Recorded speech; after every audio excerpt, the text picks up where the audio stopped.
उपस्थित हैं मध्य प्रदेश की राजधानी भोपाल में, जो नवाबों का शहर और झीलों की नगरी कहा जाता है इस शहर को। अभी इस वक्त भोपाल ही नहीं, पूरे भारत में, पूरे देश में वक्फ तरमीमी बिल को लेकर के मुसलमानों में, मुस्लिम समुदाय में आक्रोश भरा हुआ है और इस तरमीमी बिल के खिलाफ कई शहरों में एहतजाज, धरना, प्रदर्शन जोरों शोर से चल रहा है। आने वाले दिनों में और भी तेज रफ्तारी से ये आंदोलन देखने को मिल सकता है। भोपाल में भी पिछले दिनों सेंट्रल लाइब्रेरी में आरिफ मसूद के नेतृत्व में मुस्लिम पर्सनल लॉ बोर्ड के हुक्म से भोपाल में भी धरना प्रदर्शन किया गया था और आने वाले वक्त में भी होने का अंदेशा है। तो ये काला कानून जो मोदी सरकार द्वारा लाया गया है, पारित किया गया है, कहीं न कहीं मुसलमानों के लिए नुकसानदेह साबित होता हुआ नजर आ रहा है, जिसके लिए मुस्लिम समुदाय के लोग इसका विरोध कर रहे हैं। तो हमारे पास शहर के जाने माने और एक्टिव व्यक्ति जनाब शमसुल हसन साहब मौजूद है, उपस्थित है। उनसे हम कई इसको लेकर के चर्चा करेंगे, तरमीमी बिल को लेकर के कई तीखे सवाल करेंगे। हमें उम्मीद है कि हमारे सभी सवालों के जवाब आप वो जरूर देंगे। तो सबसे पहले शमसुल हसन साहब, आरएच न्यूज 24 में आपका बहुत बहुत खैर मकदम और स्वागत है।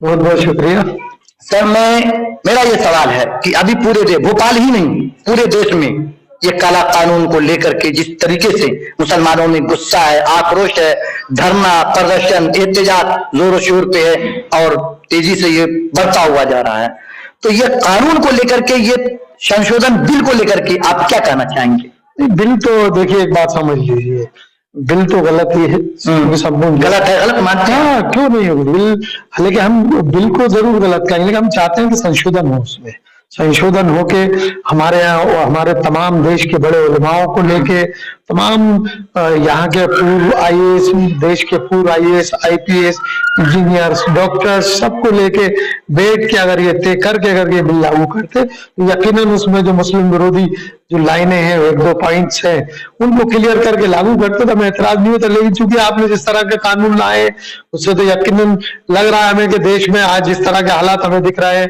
जगह जगह मदरसों की तोड़ फोड़ चल रही है, मसाजिदों में, खानकाहों में, तो इससे ये लगता है कि ये बिल प्री प्लान लाया गया है। इस बिल का हम तहे दिल से इसका विरोध करते हैं आप।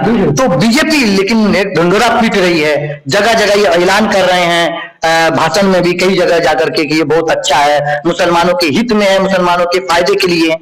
नहीं, मुसलमानों के हित में है तो जगह जगह कहीं 25 मस्जिद, कहीं 70 मस्जिद, कहीं 50 मदरसों में जो तोड़ फोड़ हुई है उसको रोक के उसका पुनर्निर्माण करें, और जो आरोपी है उनको, चाहे वो सरकार का कितना ही बड़ा नुमाइंदा हो, तो बैठ के हवा दे रहे हैं, उनको गिरफ्तार करें, तो हमको लगेगा कि सरकार फेयर है और काम अच्छा कर रही है। लेकिन जिस तरह से हालात बनते जा रहे हैं, तो हम ये तो एक तरह से हम अपने मुल्क को हम गृह युद्ध के कगार पर लेकर जा रहा है। आपसी मनमुटाव, लड़ाई झगड़े, आपस में देश में फसादात के इस प्लेटफॉर्म पर हम लोग लेके जा रहे हैं। इसमें देश के प्रधानमंत्री जी को, देश के गृह मंत्री जी को, तमाम देश के जो बुद्धिजीवी हैं, जो जिनको चिंता है, फिक्र है, उनको आगे आकर इसको रोकना चाहिए। आगे आकर एक सफदर दलीय बैठक होना चाहिए, उसमें तमाम समाज के, सभी समाजों के बुजुर्गों को, न कि नेताओं, मौलानाओं को भी नहीं, पंडितों को भी नहीं, ऐसे पढ़े शिक्षित लोगों को जिनको देश की चिंता है, उनको आगे लाकर उनके साथ बैठक मंथन करना चाहिए। क्या लगता है आपको कि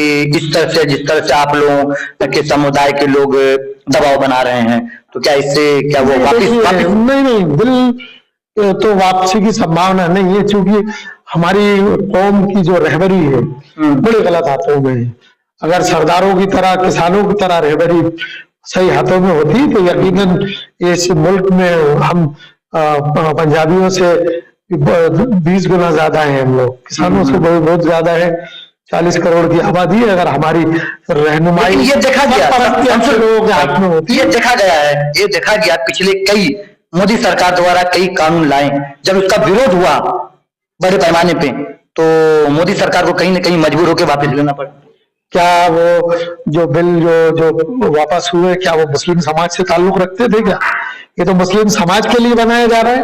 इसमें हम अमेंडमेंट करवा सकते हैं। लड़ झगड़ के देश में किसान आंदोलन, अन्ना हजारे आंदोलन, देखिए उनको देख के खुशी होती क्या लगता है मोदी सरकार सिर्फ मुसलमानों पे जुल्म और ज्यादती इस तरह की मौजूदा हालात में अल्पसंख्यक समाज के साथ जो ज्यादा ज्यादती हो रही है, तो मैं तो ये कहूंगा कि हमारी जो रहबरी कर रहे हैं वो भी बुज़दिल है, कायर है। हमें किसान आंदोलन की तरह सड़कों पर आकर, जब तक हम दिल्ली को जाम अन्ना हजारे की तरह नहीं करेंगे, तमाम हम भी शहादत के लिए तैयार है।